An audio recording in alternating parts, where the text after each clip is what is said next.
Bonsoir, le DAF d'aujourd'hui c'est Moed Katan DAF Vav. Donc on était dans un problème de détermination de l'endroit où se trouvait une tombe dans un champ. Et donc on va reprendre un petit peu à la fin du DAF He Amud Bet. Amar Rav Papa enseignait Kitania Hahi Besade Sheavad Bakever de Tsainuha. Donc il dit que l'enseignement qu'on avait rapporté, la braïta qu'on avait rapporté, concernait un champ dans lequel une tombe avait été perdue, des Tsainuha, et donc qui a été marqué. Yesh Bailanot, si jamais il y a des arbres dans ce champ-là, Biyadoua Shenechrash Bakever, c'est sûr qu'on a labouré là-bas au-dessus d'une tombe. En Bailanot, Biyadoua Sheavad Bakever, s'il n'y a pas d'arbre, au contraire, c'est sûr qu'une tombe a été perdue à l'intérieur. Regardons Rashi. En Bailanot Biyadoua Sheavad Bakever, Yesh Bailanot Biyadoua Shenechrash, donc s'il y a des arbres, c'est sûr que ça a été labouré. Leachar Shetzainuha, après donc qu'on l'ait marqué, Ul Olam Bet Apras Shenechrash Lo Baet Ziyun, et on considère toujours qu'un Bet Apras, donc ce fameux champ, chez Necherash, qui a été labouré, Lo Baet Ziyun, n'a pas besoin d'être marqué.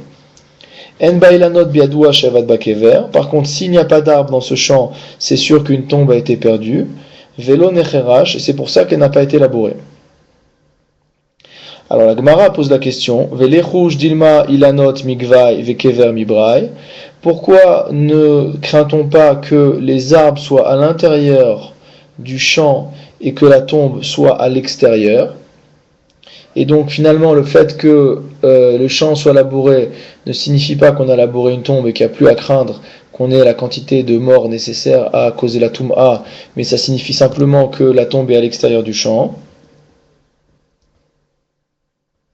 Comme dit Rashi, Velo necherash mimkom tum'a mi bachutz lailanot, et la ben ailanot, ve'avesade she'avad bakever velo necherash. Et donc on se retrouve dans un cas où on a perdu une tombe, et non pas dans le cas où la tombe a été labourée. Ve'amai kamar biadoua shnechrash bakever, et comment on peut déterminer que c'est sûr que la tombe a été labourée?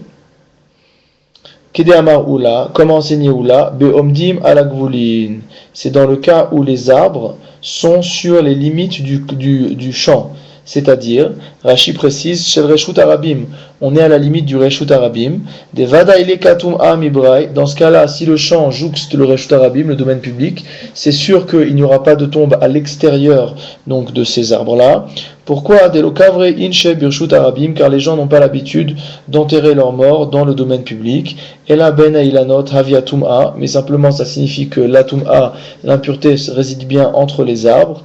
Venechrash Bishvil Ailanot, et qu'elle a été labourée, donc à cause des arbres.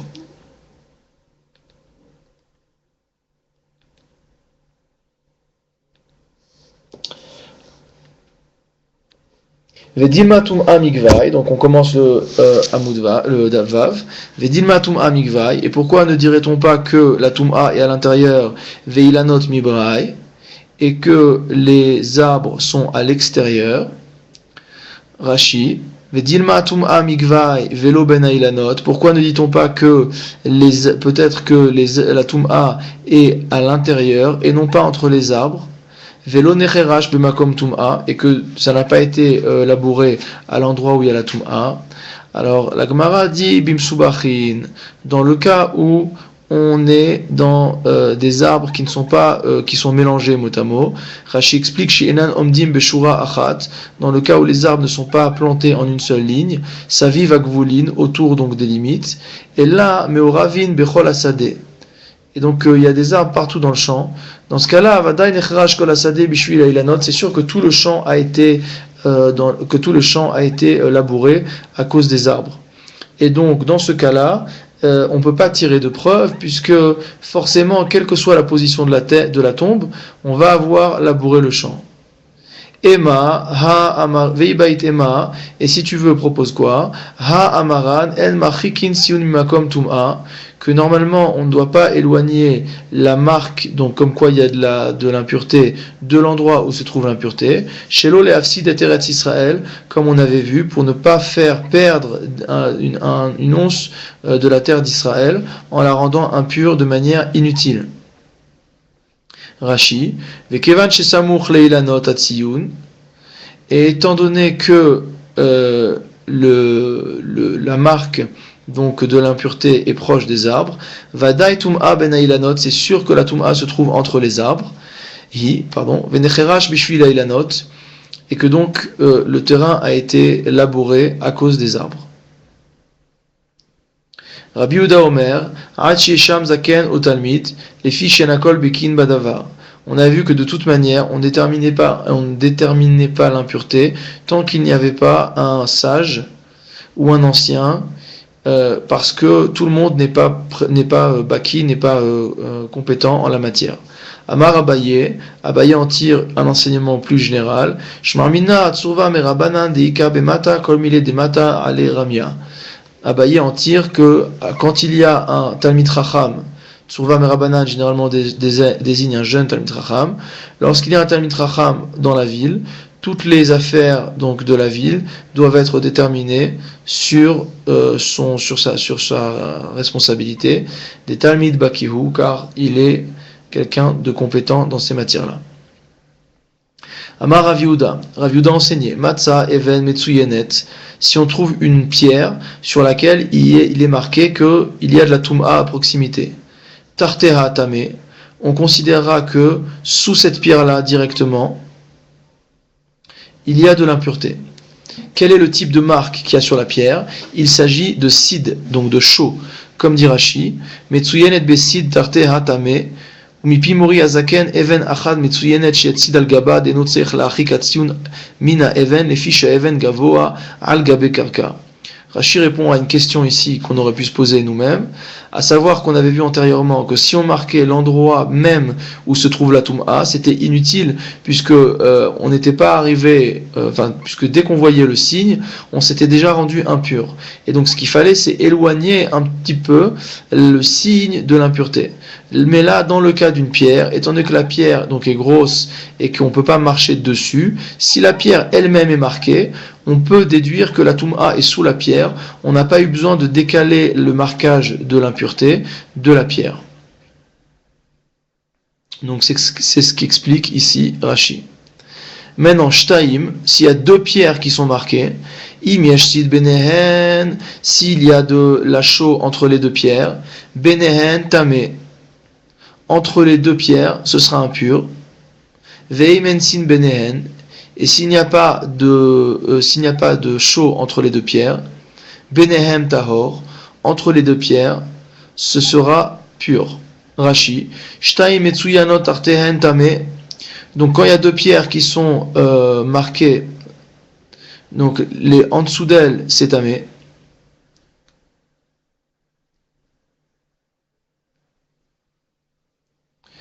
Aval benehem im yeshid benehem ala aretz tame de mishum tzionhu. Mais c'est uniquement, par contre, entre les deux pierres, c'est uniquement s'il y a de la chaux au sol, qui elle-même a comme but de montrer que ici aussi c'est impur, qu'on considérera que c'est impur. Par contre, s'il n'y en a pas entre les deux, ça veut dire que chaque pierre a une impureté sous elle, mais qu'entre les deux c'est pur. Et ça, c'est même s'il n'y a pas de marque de labour entre les deux. Rashi, Shelo Kharash Benehem Eolam Tahor Kilek Acid. C'est-à-dire qu'on aurait pu penser que le fait qu'on n'ait pas labouré entre les deux, c'est un signe qu'il y a impureté entre ces deux pierres, mais on dit qu'on ne craint pas ça. On dit simplement qu'à partir du moment où il n'y a pas de cide, à partir du moment où il n'y a pas donc de chaux entre ces deux pierres, entre ces deux pierres, c'est pur. Vehatania, pourtant on a une braïta qui enseigne, Matza even achat metsuyenet, si on trouve une pierre marquée avec de la chaux, tartera tame, en dessous de cette pierre-là, c'est impur, donc jusque-là ça va comme on a vu. Shtaim, maintenant dans le cas de deux pierres, imiesh choresh benehem, s'il y a un labour entre les deux, benehem tahor, entre les deux c'est pur. Veimlav, et s'il n'y a pas de labour, benehem tame, entre les deux c'est impur. Donc c'est contradictoire avec ce qu'on vient de voir, puisque antérieurement on a vu que si jamais entre les deux il n'y avait pas de labour, tant qu'il n'y avait pas de chaud, c'était toujours pur. Or là on nous dit s'il n'y a pas de labour, c'est impur. Amar Rav Papa hacha kesheasit shafuch al rashehen umrude lechan ulchan. Donc la Gemara nous dit que dans notre cas où on dit que s'il n'y a pas de labour, c'est impur, c'est dans le cas où la chaux a été jetée sur le sommet de chacun des rochers, umrude lechan ulchan, et donc il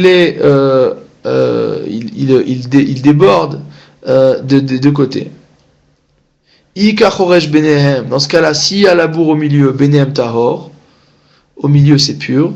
Des emor mechamat choresh hu de ikpal, parce que si on trouve donc un petit peu de chaux au milieu, c'est simplement de la chaux qui est partie lorsque la charrue est passée entre les deux.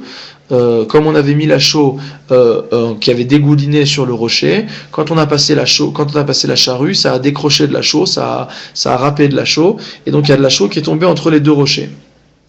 Ve'ilo sid de beni ou benihu, ve'ilo sid de beni ou benihu, ve'tame. Tandis que s'il y a de la chaux au milieu, mais qu'il n'y a pas de signe de labour, c'est sûr que la chaux a été mise de manière intentionnelle entre les deux rochers, et que donc l'espace qui est entre les deux rochers est également un espace où il y a de l'impureté.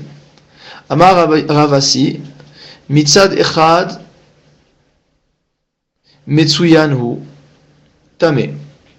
Donc metzer echad, s'il y a une barrière qui est Metsuyan. Metzer echad Metsuyan, Hutame vechol asade kula teora. Donc si on a une barrière qui est marquée à la chaux, donc sous cette barrière-là, ce sera impur, et tout le reste du champ est pur. Shnaim, s'il y a deux barrières qui sont marquées, hem temeim, ces deux barrières sont impures, vechol asade kula teora, et tout le champ est pur. Shlosha, s'il y a trois barrières qui sont marquées, hem temeim vechol asade kula teora. Ces barrières-là sont impures, et tout le champ, lui, est pur. Arba'a, maintenant si les quatre barrières du champ sont marquées, hen teorin, ça veut dire que les barrières elles-mêmes sont pures, vechol asade kula temea, et que tout le champ est impur. C'est facile à comprendre. De Amarmar, comme on a enseigné, en machikin siun makom tum'a shulasid et Israël. Que normalement, on ne doit pas éloigner le signe de l'impureté elle-même, de manière à ne pas perdre de la terre d'Eretz Israël en la rendant impure. Et donc là, ce qui est clair, c'est que si à chaque fois c'est une barrière qui est marquée, ça veut dire que c'est en dessous de la barrière que c'est impur, comme Rashi a déjà expliqué à propos du rocher, qu'il n'y a pas besoin donc d'éloigner la marque, puisqu'on ne peut pas marcher sur la barrière de la même manière qu'on ne peut pas marcher sur le rocher. En revanche, s'il s'agit des quatre barrières marquées, c'est que les quatre barrières entourent la Toum'a, mais que ces barrières-là elles-mêmes ne sont pas impures, sinon on rentrerait directement en contact avec l'impureté. On avait vu dans la Mishnah que Vyotzim af alakil haim, qu'on sortait également pendant Chol HaMoed pour aller arracher les mélanges interdits de plants. Ve'akil haim becholo shel moed nafkinan. La Gemara dit, est-ce que vraiment à Chol HaMoed on sort arracher les mauvais plants? Est-ce que c'est ça le moment? Urminhu, c'est en contradiction avec un autre enseignement qui se trouve donc dans Masechet Megillah et dans Shkalim également. Be'echad be'adar mashkim ala shekalim.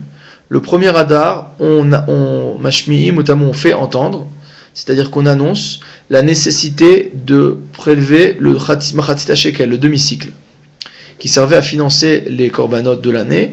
Et comme les korbanot à partir du 1er Nissan devaient être offerts avec les nouveaux shkalim, avec les cycles de la nouvelle année, donc dès le 1er Adar, c'est-à-dire un mois avant, on commençait à annoncer qu'il fallait se préparer à offrir le demi-cycle. Ve'alakil haïm, mais également au 1er Adar, on annonçait qu'il fallait aller arracher les herbes, enfin les plants mélangés interdits par la Torah. Bachamisha Asarbo, Korim et Megillah, Bikrachim. Le 15 du mois, on lit la Megillah dans les villes entourées de murailles. Viotzin les kvots et adrachim, ou les kavets et adrachim. On sort donc enlever les épines des chemins. Ultaken harechovot, arranger les rues. Velamod hamikvaot, mesurer les mikvaot. Viosin kol tzocher rabim, on fait tous les besoins donc de la collectivité. Ou metzayin inetakvarot, on marque les tombes. Veyotzin alakil haïm, et on sort pour arracher les mauvaises herbes. Donc on voit ici, dans cette Mishnah, ou dans cette Braïta, que c'est le 15 Adar qu'on sort arracher les Kil'aïm. Or nous on a dit que c'est pendant Chol HaMoed. Chol HaMoed, il y en a deux dans l'année. Il y a Chol HaMoed Pessah et Chol HaMoed Sukkot. Donc aucun d'entre eux ne colle avec bien sûr le 15 Adar. Rabbi Elazar et Rabbi Yossi Bahanina, Hadamar kan bebachir, kan beafil. Donc on va voir plusieurs manières de résoudre la contradiction. Donc on a une marloquette entre Rabbi Yossi Bahanina et Rabbi Elazar. Donc l'un enseigne que les deux Mishnayot ont des dates, les deux enseignements tanaïtiques ont des dates différentes pour la période à laquelle on sort arracher les Kil'aïm, parce que dans un cas on parle d'une récolte tôt et dans l'autre on parle d'une récolte tardive. Donc ça c'est la première réponse.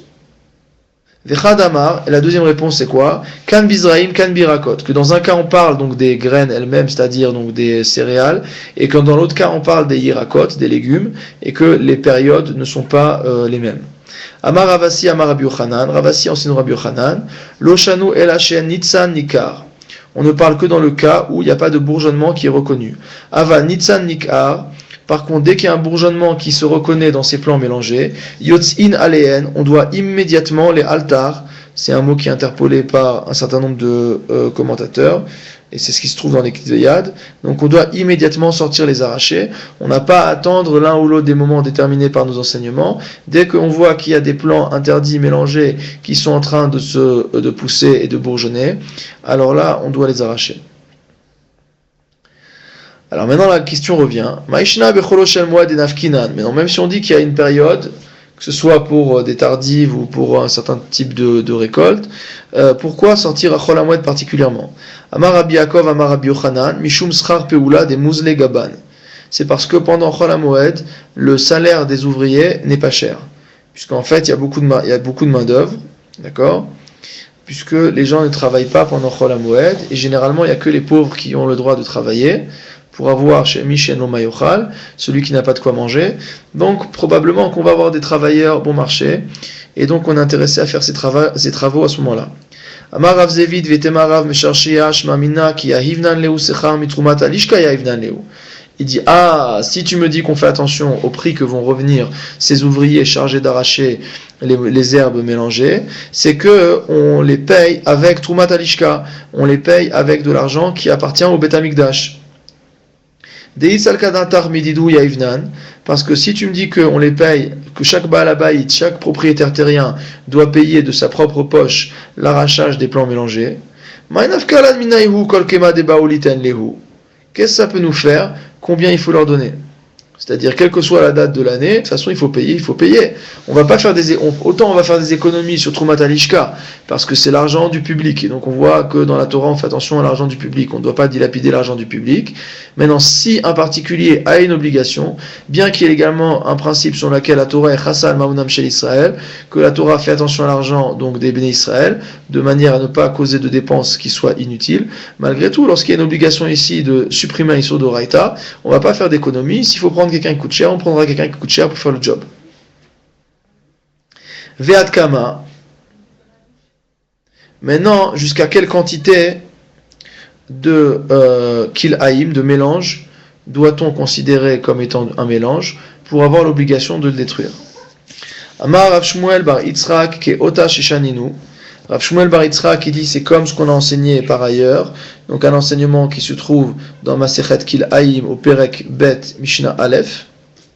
Kol Sea, donc toute mesure d'une Sea, chez Yeshba Rova Zera Mimin Acher, dans lequel il y a un quart de plantation d'une autre espèce, Yimaet, donc on doit le réduire, d'accord? Ça veut dire qu'on doit enlever les herbes qui sont de la mauvaise espèce. Veratania, alors on ne comprend pas ça, parce que par ailleurs on a une braïta qui nous enseigne, Hitkinu shiu mefarekin, mafkirin, kol asadekula, on a institué qu'on aurait dû déposséder tout le champ qui serait planté de cette manière-là. Alors d'un côté tu me dis il faut enlever les herbes qui se sont mélangées, de manière à supprimer cette situation de Kil'aïm, et dans l'autre tu me dis non, tout le champ il est considéré comme dépossédé. La kashia. Donc ce n'est pas contradictoire. Kan kodem takana, kan leachar takana. Quand on a dit qu'on enlève les plants, c'était avant la takana de rendre efker le champ. Et quand tu dis qu'on rend efker le champ, c'est après la takana qui demande qu'on rende efker le champ. Detania. Alors c'est quoi cette takana? On a aussi dans une braïta. Barishona hayu akrinu mashlechin ifne behemtan. À l'époque, qu'est-ce qui se passait? Le Bedin passait dans les champs, et s'il voyait qu'il y avait des plants mélangés, donc qui sont interdits par la Torah, il les arrachait et il les donnait à manger, il les jetait devant les animaux. Vayuba le batim smechim shte smechot. Et les propriétaires terriens étaient doublement joyeux. Achat shemenacheshin lahem sadotehen. Première chose, parce qu'on leur travaillait la terre. En arrachant ces plants-là, on leur retournait la terre. On leur rendait meubles pour pouvoir donc la semer. Et deuxièmement, parce qu'on s'occupait de nourrir leurs bêtes. À ce moment-là, les Chachamim ont dû être plus intelligents. Ils ont institué qu'on continue à arracher, mais qu'on jette sur les chemins. Malgré tout, ils continuaient à être très très contents qu'on fasse ça. Pourquoi? Parce qu'à nouveau, on bonifiait leurs champs en arrachant ces herbes-là. À ce moment-là, les Chachamim ont institué qu'on rende la totalité du champ hefker, c'est-à-dire que n'importe qui pouvait se rendre dans ces champs-là et prendre ce qu'il désirait. Et là, ça faisait moins plaisir aux propriétaires terriens, et donc ça les stimulait pour pouvoir supprimer le Issur Torah de leur champ.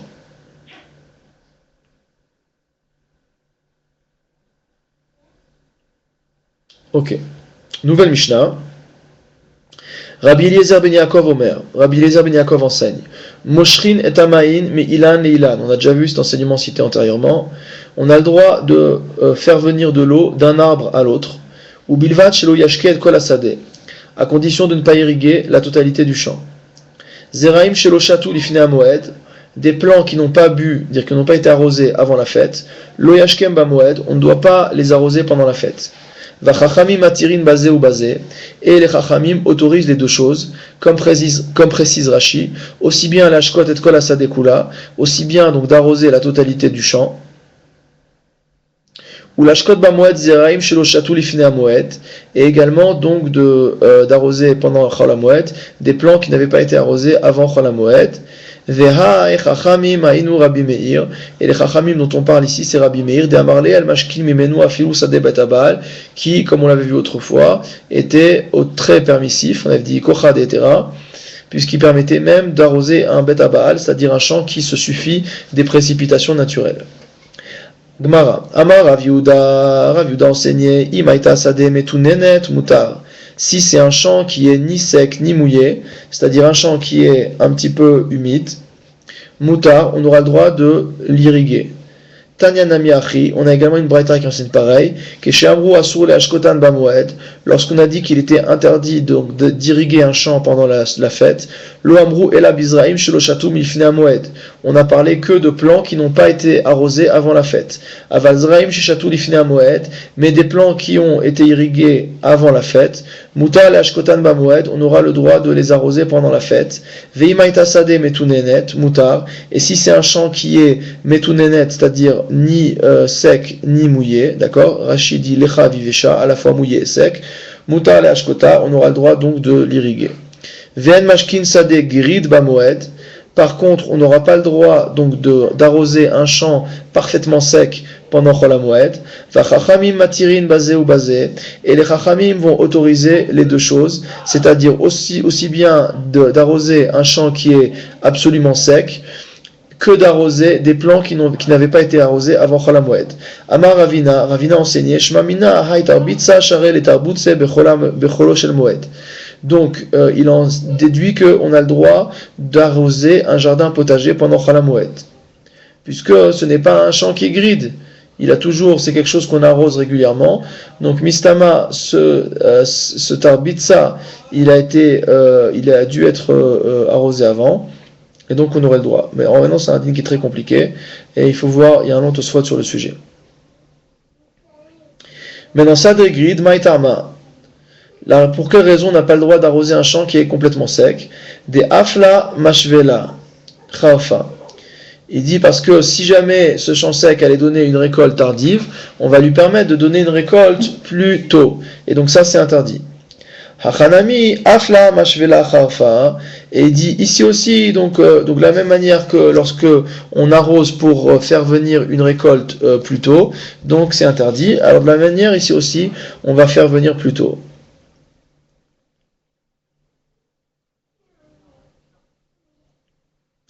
Tanoura Banan, nous mettre aussi dans une braïta. Marbitim sadelavan bashevi'it, on a le droit d'arroser un champ blanc, c'est-à-dire un champ céréalier, bashevi'it, pendant l'année de la Shemitah. Rashi précise que ce sadé à lavan, ce champ blanc, c'est-à-dire ce bête à Baal, c'est un bête à Baal, que ce champ céréalier, c'est un champ qui se suffit des précipitations, que normalement ça ne rentre pas dans les cas qu'on a permis. Mais cette braïta enseigne qu'on a le droit d'arroser un champ donc de céréales pendant la Shevi'it, avaloba moed, mais pas pendant Chol HaMoed, comme dans la Mishnah. Vehatania marbitzin ben bamoed ben bashevi'it, mais pourtant on a vu dans la braïta qu'on avait le droit d'arroser aussi bien pendant Chol HaMoed que pendant Shevi'it. Amar Ravuna lo kashia, Ravuna dit c'est pas contradictoire. Ha Rabbi Eliezer ben Yaakov, ha Rabanan.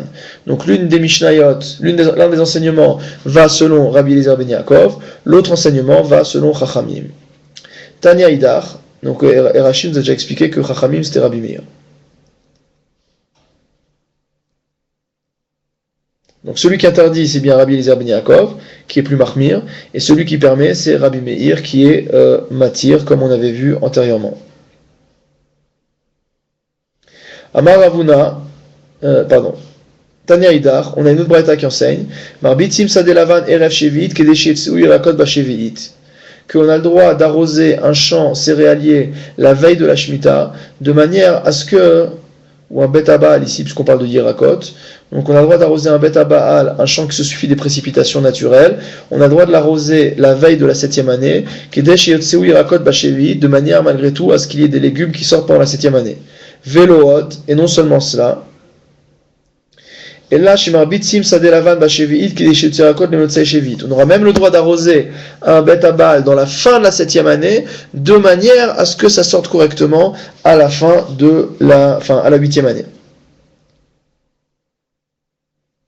Et donc, comme précise Rashi, la seule chose qui est interdite, c'est d'arroser à un moment qui soit favorable à ce que les fruits sortent pendant la 7e année. Donc, arroser avant la 7e année pour la 7e année, c'est permis. Arroser pendant la 7e année pour la 8e année, c'est permis. Arroser de la 7e année pour la 7e année, ça, c'est Vaddai Asso. Mishnah. Tzadin et ishot vet achbarim misade ailan ou misade alavan kedarko bamoed ou bashevi'it. On a le droit de chasser les ishot et les souris.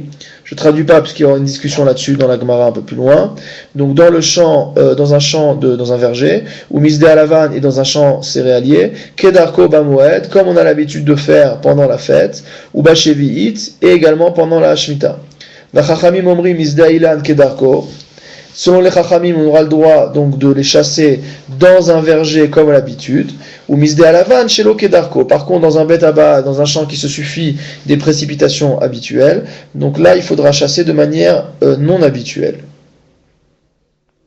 Ou makrin et apirtsa bamoed, on a le droit donc de combler une brèche pendant Chol HaMoed. Ou bashevi'it bonekedarko, et pendant la 7e année, on peut construire un mur. De quoi s'agit-il? Rashi.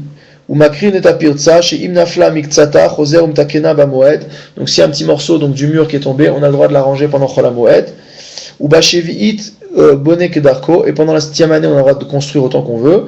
Mitechila afalgav de merze davin et tiruta les péri. En fait c'est quoi la question? C'est que quand on arrange la barrière, on a l'impression d'être en train de faire une barrière pour protéger les fruits. Donc pendant Chol HaMoed on ne peut pas faire ça. On ne peut pas construire, on peut uniquement arranger. Par contre, pendant Shevi'it, on n'a pas peur que les gens croient qu'on veut protéger les fruits, sachant qu'on sait que tous les fruits sont FK pendant cette année-là. Gmara. Mai Ishot, c'est quoi ces Ishot? Amar Rav Yehuda Biria chez Enla Enaim. Rav Yehuda enseigne, il dit c'est un animal qui n'a pas d'yeux. Donc on a reconnu la taupe. Amar Rava Bar Ishmael Veitema Rav Yemar Bat Shalmia. Rava Bar Ishmael, et certains disent c'est Rav Yemar Bat Shalmia qui enseigne. Mai, c'est quoi? Maïkera, quel est le pasouk qui enseigne?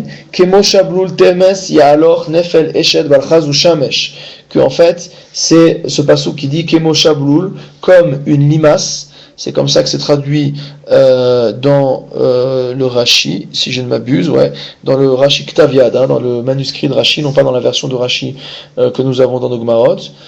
Kemo Shabrul, nous comme une limace, Temes Ya'aler Nefel Eshet Balchaz ou Shamesh, comme donc le rejeton d'une femme qui n'aurait pas vu le soleil.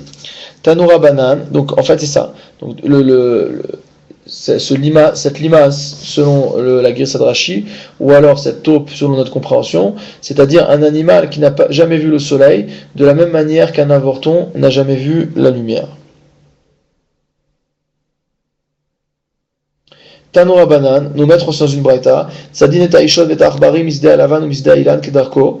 Donc on a le droit de chasser les taupes et les souris d'un champ, donc Beta Baal, et d'un champ de verger, Kedarko, comme à son habitude.